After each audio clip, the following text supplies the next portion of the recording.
Okay, we're back. We're moving on to a new topic, which I've just been introduced to recently. Godel, Escher, Bach by Douglas Hofstadter. I've ordered this book. I guess it's about 1,000 pages long. I should have it within a couple of days. Um, I am very interested in this. I watched 7 videos online last night of a philosophy professor who stated that he studied this book for 7 years. And this book, known as GEB, um, he won the Nobel Prize for it, Douglas Hofstadter. Um, Godel was involved with mathematics, the incompleteness theorem that we've talked about in the past. Escher is an artist known for his Escher tilings, a finite image containing an infinite amount of images. And Johann Sebastian Bach, involved with music and the harmony and the beauty of music. So going back to the glass bead game is, in a sense, synthesizing all of these. And from what I understand, I took notes on these first 7 videos that I watched. Apparently, this is a college course. They said they do it, the entire book, in a semester, but that wasn't long enough, so he wanted to do it in 2 semesters going forward because there's so much in this book. So I'm really interested in this, and I'm going to, I think, really pursue this, and possibly even, if it's as good as I think it is, I may write my next book on the analysis of this book.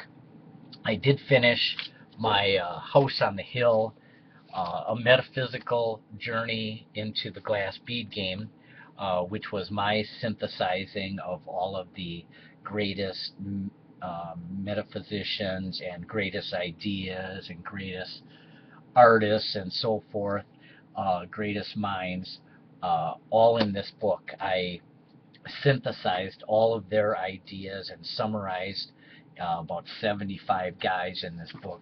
This was the proof for the book. It'll be in print in the next week or 2.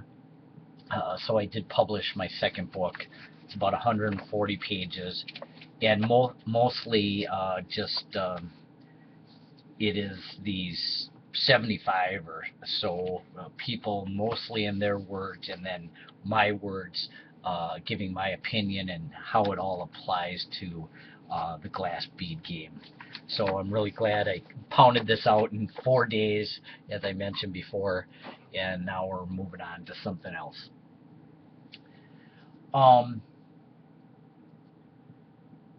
The book Godel, Escher, Bach talks about how does something get meaning in mathematics, and through formal systems. We If we're talking about mathematics and numbers, we assign to meaningless symbols a value: 1, 2, 2 plus 2 equals 4, and so forth. And in some way, these meaningless constituents lead to something that then has meaning in our lives. What he tries to do in this book is take that a step further, similar to the way we talked about in past videos, of how does the self take a bunch of meaningless constituents, atoms, molecules, and so forth, and how does that become a self and have meaning? So they try to transfer this logic to that logic. There's a lot of paradoxes that develop, especially related to the incompleteness theorem. Again, incompleteness theorem basically says that you cannot prove with 100% certainty the truth of a closed system. So this was talked about in set theory and the mathematics, the foundation, that at the very foundation of mathematics, the axioms and theorems could not be proven from within, so that in some way they needed to be proven outside of the system, and then that was applied to the universe and the self and so forth. So there's a lot of paradoxes that develop, and if you transfer this again to the self, you're left with, if you can't prove it within the system, then I am not provable. The universe is not provable. The self is not provable. That something outside of the system has to be the reason for it. We talked about in previous videos, and I included in my book, The House on the Hill, that if within our universe we have space and time and the mind and being and everything with extension within our universe, our conceivable universe, that the explanation for it and reason for it has to be from without that system. So it would be non-space, non-time, non-mind, non-universe, non-self is the reason, according to the incompleteness theorem, for its existence and explanation of its existence. Some interesting things that they talked about is in the videos, the 7 videos I watched.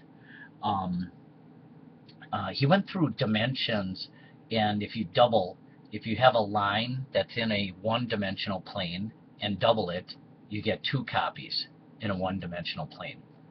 If you have a square that's two-dimensional now, two-dimensional plane, and you double it, you have 4 copies of it.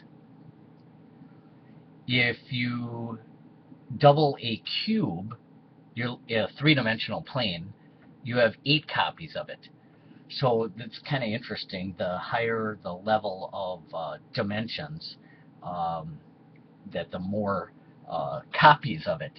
And I think this is going to relate to this concept of exponential growth. Going back to Ray Kurzweil, I've ordered his book as well. He's a futurist, and Douglas Hofstadter gave credence to him that we should consider his ideas, that man is approaching this overman, this great exponential growth in its existence of possibly immortality, if you live long enough that you're going to survive forever.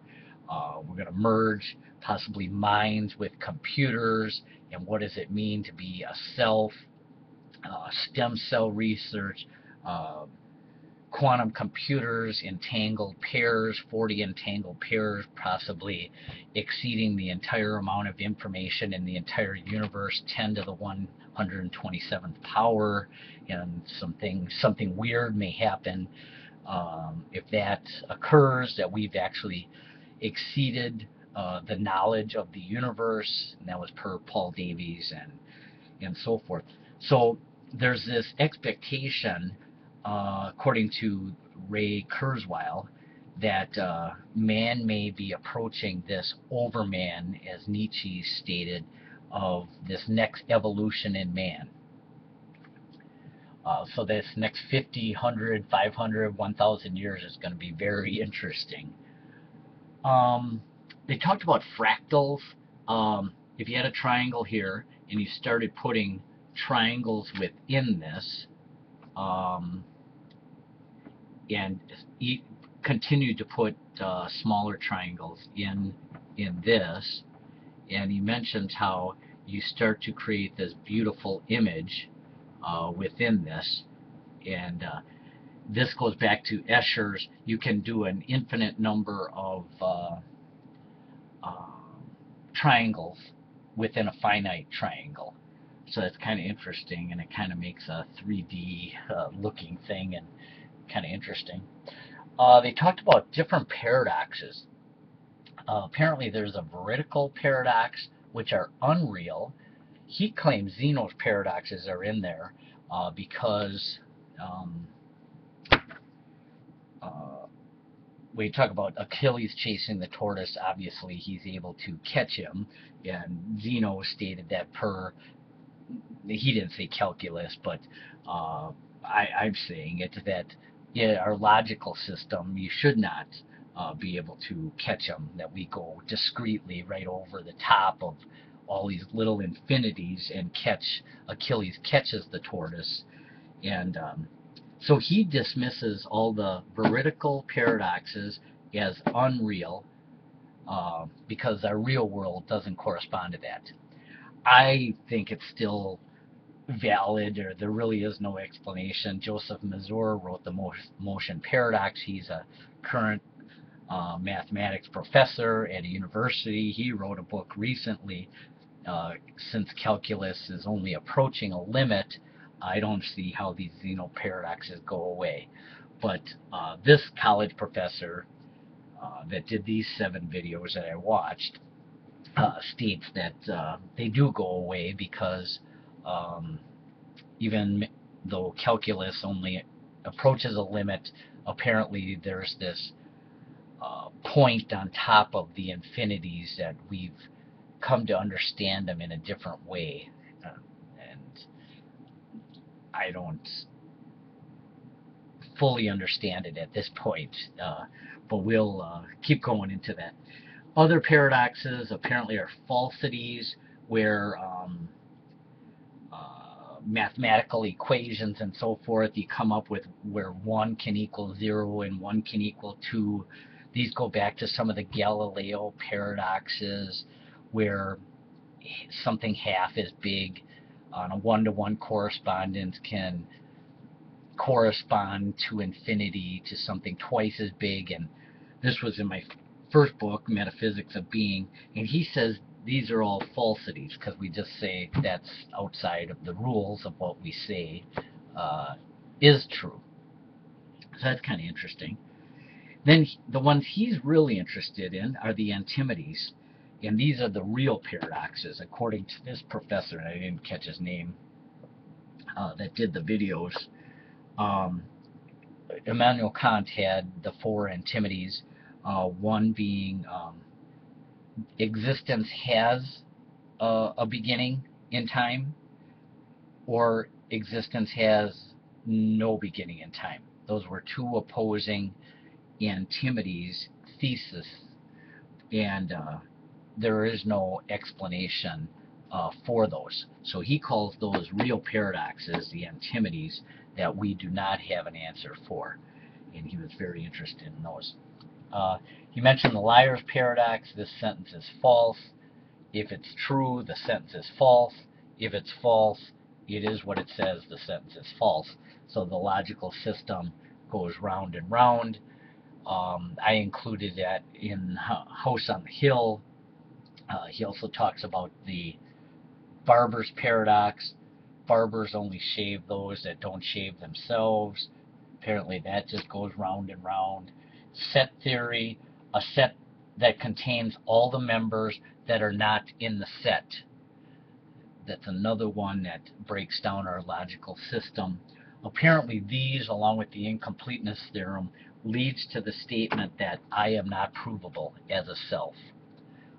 So we're going to dig into that more, especially when I get the book and we'll start going through these things. I'm summarizing these things just out of the 7 videos that I've seen, so obviously I have a very limited knowledge of what this is all about. This book is 1,000 pages long, and the professor that did the 7 videos, again, studied it for 7 years, he claimed. Some other points he just made, that there's many infinities. Cantor came up with that. Some are larger than others. Some are so large that they make other infinities next to nothing and almost disappear. Imagine a number on a number line and all the other numbers in between a number line. So if you had 0, 1, 2, and so forth, and those are an infinite set of numbers, 0, 1, 2, 3, 4, and so forth. But if you included in a separate set all the numbers 1/2, 1/8, all the fractions on a number line, those would be so infinite, so much larger, that in relevance, the other numbers, the 0, 1, 2, and so forth, would approach a limit of 0 and actually disappear. So that's kind of interesting. Apparently, the first 3 chapters of GEB goes through the formal systems. He skips it in his class. He says that's very boring and so forth. We'll see. I don't know. Apparently, this is logic and so forth. Yeah, how just laying down the foundation of what a formal system is, a logical system, the rules. So we'll see what that is. He talks about meta-thinking. When we talk about the incompleteness theorem, and you're within the system, you cannot have an explanation from within the thinking. So he talked about 3 different ways of thinking. Mechanical, when you're counting, for example, 1, 2, 3, 4. Intelligent, possibly 2 plus 2 equals 4. And then this other 3rd way of thinking, he referred to it as Zen, outside of the system, where you don't follow the rules. And he called this meta thinking, where you're outside of it and possibly giving it meaning, but in some way you're outside of it. That sometimes we partake in this ourselves, meta thinking, when we go outside of the formal rules and systems that we're using, that the way we understand society. Just going through some of these other terms he mentioned. Isomorphisms, I never knew about this, but apparently he compared a car to a skateboard. There's certain things that are similar. They have 4 wheels, and you could show relationships, and those are, in a sense, the same or similar. But then there's other things, like a car has a steering wheel that's separate from a skateboard. So he talks about isomorphisms and in some way comparing things. So we'll learn more about that. He talks about symbols. We communicate with language, mathematics, and so forth. That's how we converse and view the world, and that's how we think. And these are meaningless symbols, but then we transform into meaning for ourselves. And then again, he talks about how, using analogy, that we have base constituents that make up the universe and the self, atoms and molecules and so forth, and then they become a self of having meaning, and in this case having conception of itself, so it has even beyond meaning. So then there's other questions. Is reality a formal system? That argument again goes back to the incompleteness theorem, that there must be some logical rules and so forth to the universe, gravity, and all the different rules that we live by within the system. But then as outside of it, are there separate rules, or rules that don't apply to the internal formal system? He talks about determinism. Apparently Laplace, a mathematician a few hundred years ago, said if you gave me all of the locations and momentum of all of the constituents, atoms in the universe, that he could tell what the future was going to be. So he claimed that the entire universe was deterministic. And we can go back to the Big Bang and the beginning, and there's this belief, if that's the case, if the universe has a beginning, and you know, billiard ball universe, you're going to know everything about the future. Well, then the question is, how does free will fit into that? And we have this discussion of determinism, 100%,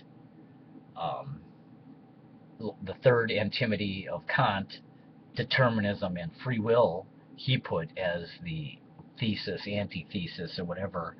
And I'm saying there's even another one where you're completely free. There is no determinism at all. So that's almost like a third one that I'm throwing in there.